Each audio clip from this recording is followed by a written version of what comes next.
आज के छोटे से वीडियो में बात करने वाले हैं मेगर के बारे में, जिसे मेजरिंग इंस्ट्रूमेंट कहा जाता है। यानी कि ये एक ऐसा यंत्र है जिसकी मदद से जो आप चीज़ों को मेज़र कर सकते हैं।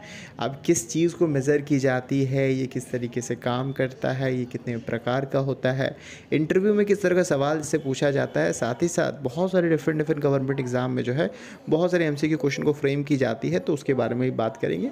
तो अगर आपको ये सारी बातें जानना है तो इस वीडियो को देखते रहिए। आपको कुछ नया तो क्या, बहुत कुछ सीखने मिलने वाला है।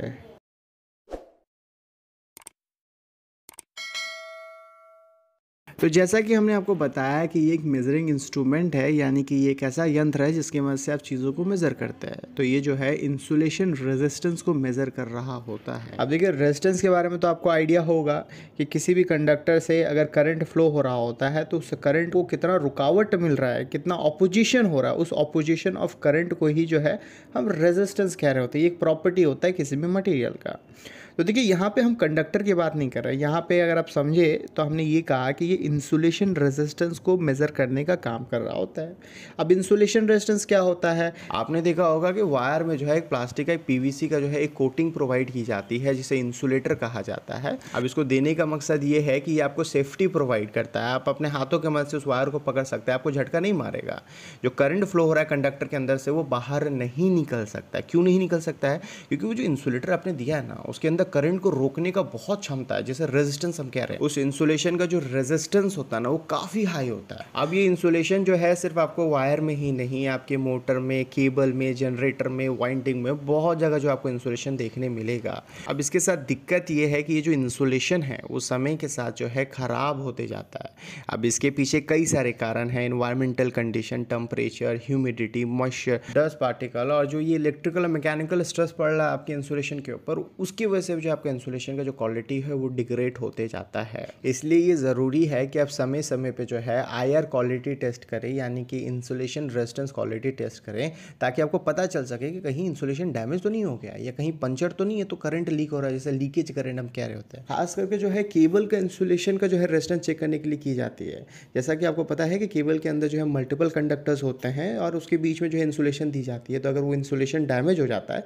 तो आपका कंडक्टर जो है शॉर्ट कर रहा हो, तो इसलिए कहीं कहीं पे आपको ऐसा लिखा हुआ दिख रहा होगा। इस तरीके से एमसीक्यू क्वेश्चन फ्रेम किया जाता है कि मेगर को जो है आपके केबल का इंसुलेशन रेजिस्टेंस को मेजर करने के लिए यूज में लिया जाता है। तो अगर हम मेगर के टाइप्स के बारे में बात करें तो ज़्यादातर जो है आपको 2 प्रकार का होता है, ऐसा सुनने मिलेगा, बट एक्चुअली जो है 3 प्रकार का जो आपको मार्केट में देखने मिलेगा। सबसे शुरुआती टाइम पे जो मेगर को डेवलप किया गया था वो हैंड ऑपरेटेड था, जिसे मैनुअल टाइप भी कहा जाता था। फिर उसके बाद जो है आपका बैटरी ऑपरेटेड जो इलेक्ट्रॉनिक्स टाइप है, और तीसरा जो है आपका मोटर ऑपरेटेड होता है। अब इनमें से जो है आपका हैंड ऑपरेटेड वाला जो है काफ़ी इंपॉर्टेंट है आपके इंटरव्यू और एग्जाम के नज़रिए से। और अगर मान लीजिए कि वो मेंशन नहीं करता है कि कौन से टाइप के बारे में बात कर रहा है, तो आपको समझ जाना है कि भैया वो हैंड ऑपरेटेड के बारे में ही बात कर रहा है, और उसी हिसाब से जो है आपको आंसर करना है। अब देखिए, आपके दिमाग में ये सवाल आ रहा होगा कि भाई ये रेजिस्टेंस को एक्चुअली मेजर कैसे करता है। तो देखिए, आइडिया ऐसा है कि हम डायरेक्टली रेजिस्टेंस को मेज़र नहीं कर सकते हैं, हम वोल्टेज या करंट को जो है मेज़र कर सकते हैं। तो हम करते क्या है कि किसी भी इंसुलेशन का रेजिस्टेंस को मेज़र करना होता है तो उस इंसुलेशन के अक्रॉस जो है बहुत हाई वोल्टेज देते हैं। अब ये कितना हाई वोल्टेज होता है? ये 500 हो सकता है, 1000 हो सकता है, 2000 हो सकता है, 5000 हो सकता है। तो इस हाई वोल्टेज को देने के बाद जो है ना, कितना करंट फ्लो हो रहा होता है ना, उसको हम देख रहे होते हैं। और यही वोल्टेज बाई करंट को ही तो हम रेजिस्टेंस कह रहे होते हैं, और यही चीज़ आपके मीटर में दिख रहा होता है आपको। अब देखिए, दूसरा सवाल आपके दिमाग में ये आ रहा होगा कि भाई इतना हाई वोल्टेज आ कहाँ से रहा होता है। तो इस मेगर के अंदर ही जो है आपको जनरेटर देखने मिलता है। अगर हम हैंड ऑपरेटेड की बात कर रहे होते हैं, इसका बेस्ट पार्ट ये होता है कि आपको उसको बाहर से जो है बिजली, इलेक्ट्रिसिटी, पावर देने की जरूरत नहीं है। वही जो जनरेटर है वो बिजली को पैदा कर रहा होता है। कैसे कर रहा होता है? उसके रोटर को तो घुमाना पड़ेगा। तो जब आप इस हैंड क्रैंक को अपने हाथों की मदद से घुमा रहे होते हैं तो अंदर का जो रोटर है वो भी घूम रहा होता है, फिर वो बिजली पैदा करता है, वोल्टेज जो है इंड्यूस कर रहा होता है। अब यहाँ पे देखिए, एक दिक्कत है कि अगर आप अपने हाथों से घुमाएंगे तो आप कितना ही स्पीड में घुमा पा रहे होंगे, और आप कांस्टेंट स्पीड में रोटेट नहीं कर सकते। मतलब कभी स्पीड बढ़ रहा होगा, घट रहा होगा। तो सोचिए कि जो रोटर है वो उसका भी स्पीड बढ़ रहा, घट रहा होगा, यानी कि आउटपुट में जो आपको वोल्टेज मिलेगा वो कांस्टेंट नहीं होगा, एक जैसा नहीं होगा, वो बढ़ घट रहा होगा, तो उससे फिर टेस्टिंग आप कैसे कर पाएंगे।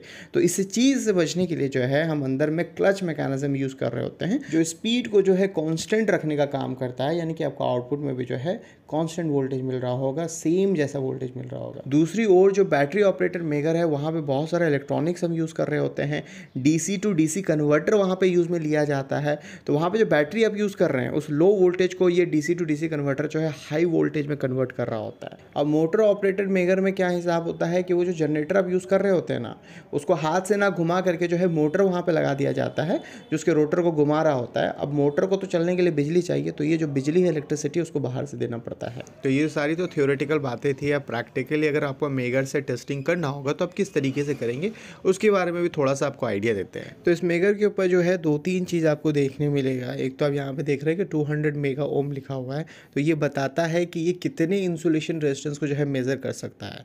तो up to 200 mega ohm insulation resistance को अगर आप मेज़र कर रहे होंगे तो ये आपको वैल्यू यहाँ पे दिखा रहा होगा। उससे ज़्यादा अगर आपका होता है तो यहाँ पे 1 लिख करके आ रहा होगा। दूसरा चीज़ यहाँ पे आप देख रहे हो कि 500 लिखा हुआ है, ये 500 वोल्टेज को बता रहा होता है कि ये 500 डीसी वोल्टेज जो है पैदा करेगा आपके इंसुलेशन रेजिस्टेंस को मेज़र करने के लिए।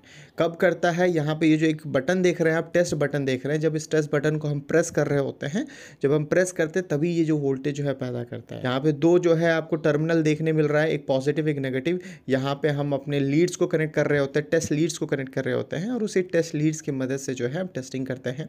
अब मान लीजिए जो है आपको मोटर का मेगा टेस्टिंग करना है, आपको जानना है कि ऐसा तो नहीं वाइंडिंग का जो इंसुलेशन है वो डैमेज हो गया और जो वाइंडिंग है वो आपके बॉडी से टच हो रहा है। तो आप क्या कर सकते हैं कि एक जो लीड है वो आप मोटर के बॉडी से कनेक्ट करेंगे और दूसरा जो लीड है आप हर एक टर्मिनल से कनेक्ट कर करके देखेंगे और ये टेस्ट बटन को प्रेस करेंगे। तो अगर आपको रीडिंग में 0 देखने मिलता है या किसी भी एक टर्मिनल में बाकी की कंपैरिजन में बहुत कम वैल्यू देखने मिलता है, तो इसका मतलब ये है कि कहीं ना कहीं जो है वो शॉर्ट हो रहा है, बॉडी से आपका टच हो रहा है, तो आपका इंसुलेशन रेजिस्टेंस जो है वो डैमेज हो गया। तो जैसा कि हमने आपको बताया कि जो बैटरी ऑपरेटेड मेकर होते हैं उसके अंदर बहुत सारे इलेक्ट्रॉनिक्स हम लोग यूज़ कर रहे होते हैं, तो यहाँ पे पावर इलेक्ट्रॉनिक स्विच भी यूज़ में लिया जाता है।